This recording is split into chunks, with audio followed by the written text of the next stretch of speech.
There was a point in college where there were kind of two potential directions to go, and I had actually been studying photojournalism, and that was what I wanted to do more than anything else. It didn't seem like there was a natural similarity between medicine and photography, but in the type of photography that I was interested in and in medicine both, it was a process of bearing witness to other people's lives, an art form in it that I think was speaking to me when I was young. I think the reason that I went towards medicine was the art that I think I really gravitate to, the art that I think is most meaningful, is the art that really is shaped by human experience.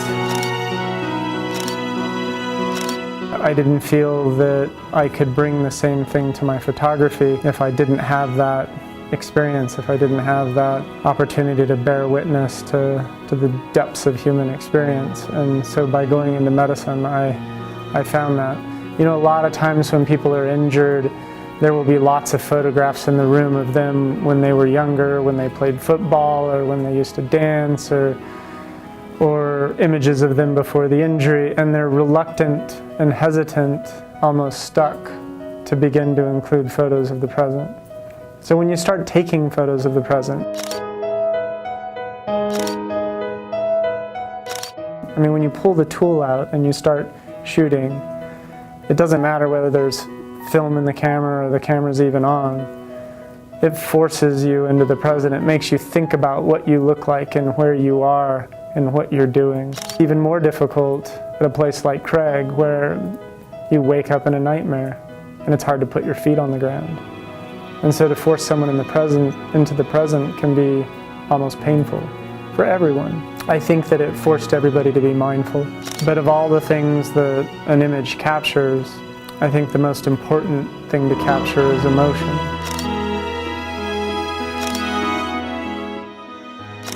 Black and white photos are nice because they distance you more from reality.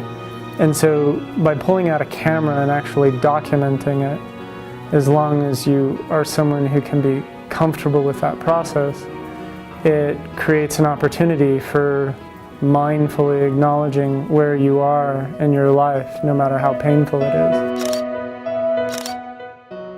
Mom hated being in photographs, and she had to be to a degree, and so I tried to respect that. And I tried to take images of her that kind of respected that need for privacy and distance. She seemed more of a primary player in his images than he did in some ways, and so I tried to always have her in the background like a guardian angel. The interesting thing about medicine is it's one of those things that you decide to do, and when you start, you have no idea who you're going to be when you finish. It's too long a process.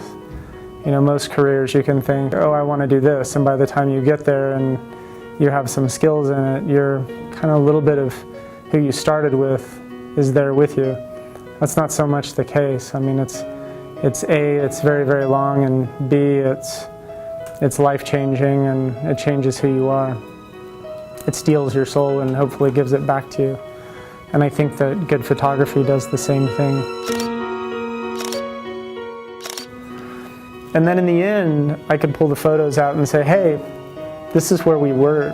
And they look at images of him with a trach tube and a cervical collar and a peg tube and a chest tube, and remembering all of those things, and at the same time in a period of a couple of minutes going through, you know, several dozen photos and rapidly covering 3 months and 2 minutes, and emotionally going through that when you were the one who actually experienced it, was powerful and liberating and exciting.